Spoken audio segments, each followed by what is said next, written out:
Welcome to another Simple Dad Instagram tutorial.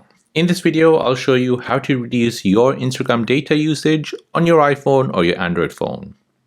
So if you're new on the channel and you want to find out more about your iPhone, your Android phone, or any other social media apps, then go ahead and hit that subscribe button to become a part of the Simple Dad community. Hit that like button if you find this video useful. So if you're low on data or have a limited data plan, then you should enable this feature. Enabling this feature will allow you to use less data on your SIM plan. So to do this, you want to go ahead and open up Instagram. Next, you want to tap on your profile tab here at the bottom right. Then you want to tap on the three lines at the top right. Then tap on settings. You want to scroll down until you see account. Tap on it. Now on this page, you're looking for data usage.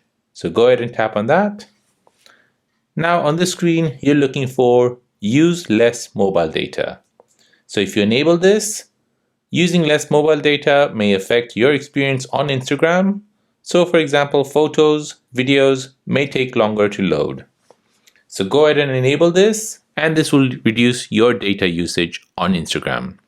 So there you go. That is how to reduce your Instagram data usage on your iPhone or your Android phone. So if this video is helpful, then please subscribe to see more videos like this. If you have any other questions, then please do let me know in the comment section down below. Thanks for watching and see you in the next one.